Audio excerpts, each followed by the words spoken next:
As a man, you're right. You have to be vulnerable. You have to feel it. You have to accept it, but you have to put it in a positive direction. This is what's so dangerous about what we were saying earlier, where people make excuses and externalize because they're taking that trauma and that pain instead of going, I fucked up. She left me because I wasn't good enough. I'm going to become better. Instead, she is the problem. It's there. And then they lose their ability to go and become something. They sit there with a fucking ego and arrogance and go, I don't need to become any better. It's all her fault. Find another one. And then it happens on repeat.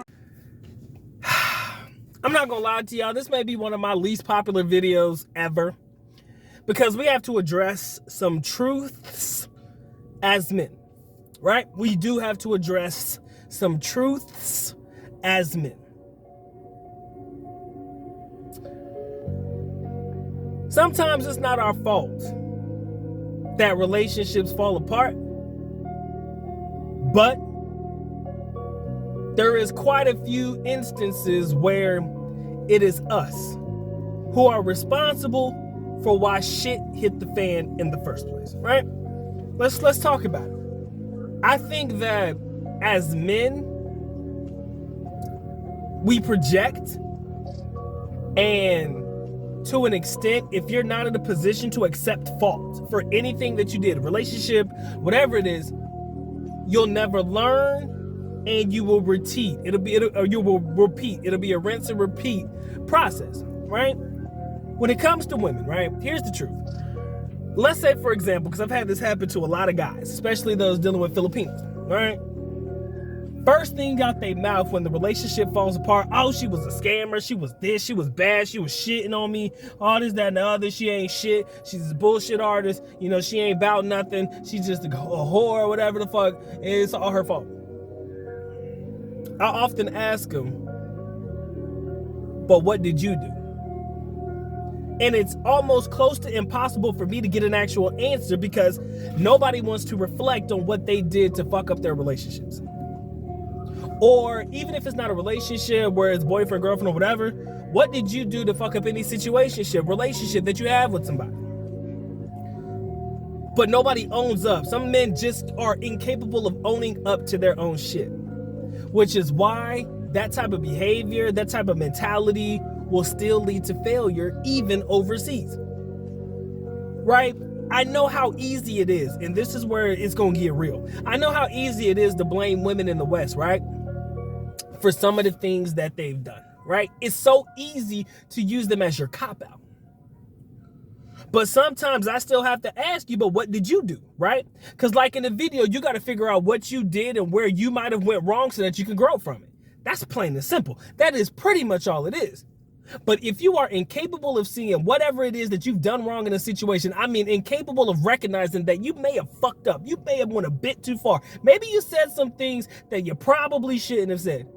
At the very least, admit that you said some things that you probably shouldn't have said, because it's easy for us to go off the handle sometimes if you're feeling emotionally invested into something. If you can't even admit to that, ladies and gentlemen, you will find failure in every situation you get into. You will find failure with every person you choose to interact with, relationships you have, business-wise, relationship-wise, family-wise. You will fuck it all up. Now, I want to bring this example in. I don't even know why it came to mind, but I got to say this real quick. I often wonder, how do people become homeless, right?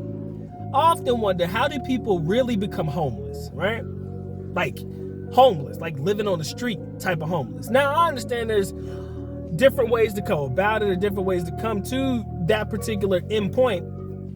But in reality, I think, in my mind, you mean to tell me there is absolutely nobody on planet Earth that you can call on that can provide you a dwelling until you get some shit figured out? To me, that means that you probably have fucked up a lot of relationships in your life that will put you in that situation. Now, I understand if you don't have family or anybody that you know that you can actually rely on, maybe they passed away, anything like that, I can understand that. But sometimes I wonder how it is that you have zero people that are willing to take you in. I mean, you have nobody on earth that is willing to take you in to help you out. sometimes I look at it and I'm like, how did you mess up every relationship to that point that you've gotten to the point where you can't call on or rely on anybody to help you out in a time of need? Sometimes I believe that, you know, to an extent, if it was drug use or whatever it is, you have burned so many bridges, and you know, you can say sorry, but sorry falls on deaf ears when you probably try to apologize so many times, and the situation still became repetitive. It still repeated itself, and you stopped doing, continuing to do the exact same actions. It got to the point where they just no longer want to deal with you. And sometimes I just feel like if you're homeless from the perspective of drug use, you know, sometimes you may have just burned bridges. Homeless veterans, I don't believe in that shit. I think that's fucked up. Government need to get them right. But, you know, I often think from that perspective, how did some people become homeless? And that's kind of what I come to the conclusion. Did you burn so many bridges that you can't rely on anybody? You can't call on anybody. And that's my biggest fear for a lot of people. It's easy to blame women, but sometimes y'all got to look at yourselves, bro. Y'all got to look at you, right? Because you got to learn from it. I've been in situations where I fucked up. Only thing I could do is admit fault, pay the piper, keep it pushing, and pray we can get over it. If we can't, I got to respect it. If you can't get over a infraction of sorts that maybe I did towards you, or you feel a way about something I did, I can't dwell on it. The best thing I could do is tell me how to make it right so we can get over it. That's it.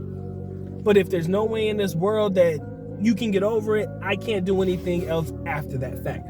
And I'm willing to accept the fact that whatever that relationship is, it's done. But again, only if I'm at fault, right? Only if I can clearly see that there was something I did to make this situation be where it is right now. That's pretty much what I'm talking about. I am okay with saying I'm sorry. A lot of men are not. A lot of men are extremely unapologetic. I get it, because they say apologies are a sign of a weak man or some shit like that. I've heard that. It's weird to me, because I apologize like it ain't shit. Because if I'm wrong, I'm wrong. And sometimes people need to hear an apology in order for them to get over their shit, man. But y'all can sit here and blame women all day long, but sometimes, man, y'all gotta look within yourselves. I understand that sometimes it can be the young lady, but if you're willing to say it's them 100% of the time, that's where I draw the line. That's where I gotta be like, I'm not with you on that, because I can't co-sign that. That one I can't co-sign. And then, to an extent, like I said, I understand why, you know, sometimes women don't want to deal with certain dudes. Truth. I understand why guys don't want to deal with certain women, but I can also understand why some women just shun off certain dudes. Because when you've been burned so many times, it could be, like I said, either side. It could be either side. When you've been burned enough, it'll teach you to tread lightly when dealing with certain people. That's pretty much it. So, men, we got to look within ourselves and figure out where we fucked up when it comes to certain things falling apart, right? Business deals, relationships, etc. Understand where you take fault in what happened, right? You got to understand your faults in everything too. All right. And I think that's pretty much my message for the day, ladies and gentlemen. I'm not going to dwell too much longer on this one. I hope you were able to pick up what the good doc is putting down. Appreciate y'all locking in, man. It's been a good doc. Y'all take care. Y'all stay blessed. Doc is out. Peace.